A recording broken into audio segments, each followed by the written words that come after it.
There's just something about homemade lasagna. Rich layers, bubbling cheese, and that cozy from scratch flavor that you just can't beat.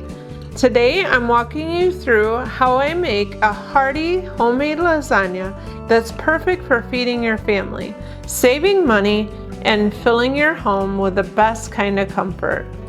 Hi friend, and welcome to my kitchen. Today I am making a classic dish of lasagna, but there's going to be a little twist in there. Follow along and I'll show you how it's made. So I have all the ingredients here ready to use.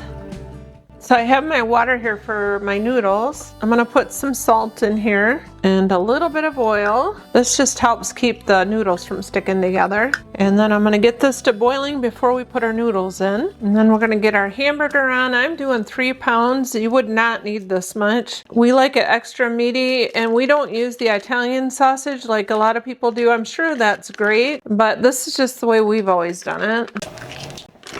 And we're gonna get this broke up into smaller pieces. We'll fry this till it's nice and brown. Our water's boiling, so we'll get our lasagna in. These are kind of short. I really like these. These will be easier to handle. This is the first time I've used this brand. It says that they were made with freshly milled flour, so that was exciting. I think I'll use part of the other bat. The thing is if you make too much, you can always put it in the freezer and use it next time you make lasagna. Typically, I would say use about a pound of meat per jar of pasta sauce. Our hamburger's almost brown, so I'm gonna get some of the spices on here. I'm gonna add some salt. I'll add a little bit of parsley just for color, and then some Italian seasoning, and we'll add a little pepper. I just sampled the noodles and they are basically about done. You just want to get them to like the al dente stage because they'll keep cooking once they go in the oven. So I have some cold water back here. I'm just going to put these noodles in that cold water just so they'll stop cooking and cool off enough so I can handle them. I got these noodles from Missouri Standard in case you're interested in trying them out. And now I'm going to add my onions, and this is 1 large onion.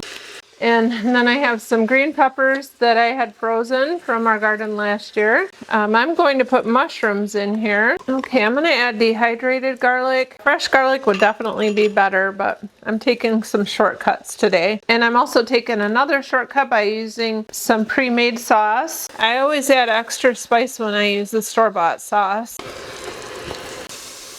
And I'll let this cook for just a little to get warmed up, and then we'll sample that and then add any more spices that's needed. And I think for every person that's different, so you just want to sample it and adjust spices accordingly.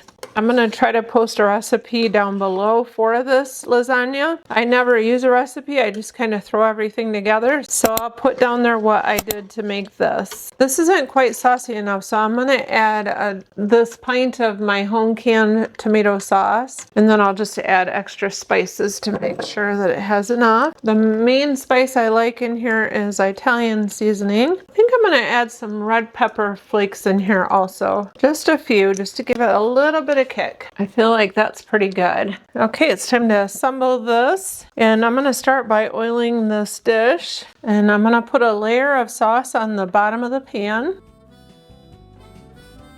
We'll just do a thin layer on the bottom. And then we're going to do a layer of noodles.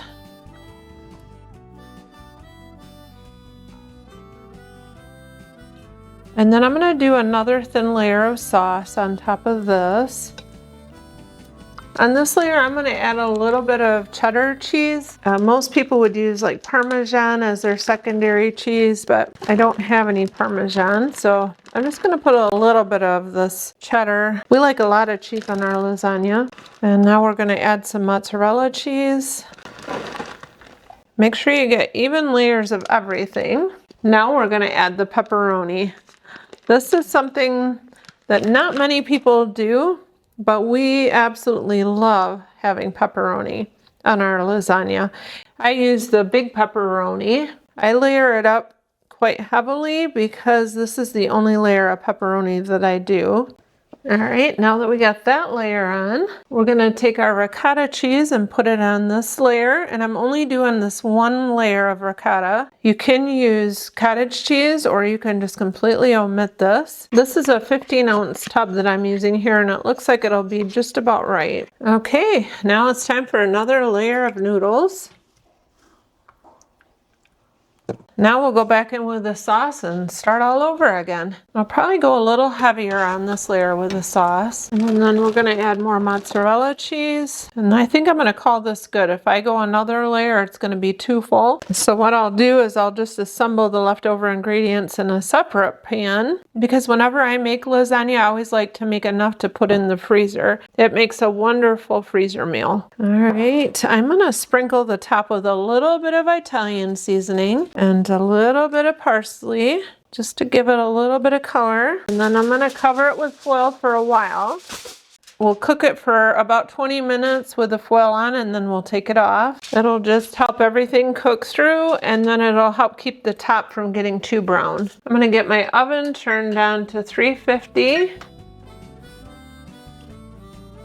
It's been 20 minutes, we get this foil off the top. It's looking good already. Well, I think our lasagna should be done. As much as I want to eat this right now, we're gonna let it set for 30 minutes. If I cut into it now, it may be a soupy mess. So we'll wait 30 minutes. All right, it's time to cut into this.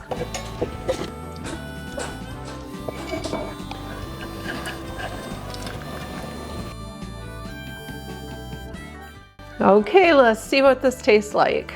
If smell is any indication, it's gonna taste great.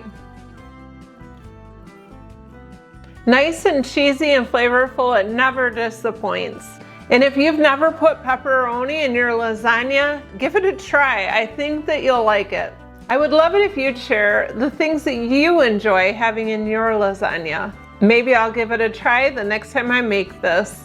This is just one of the meals that brings everyone to the table, and it just feels extra special. If you enjoy videos like this, I would love it if you would subscribe so that you can join me here again next time.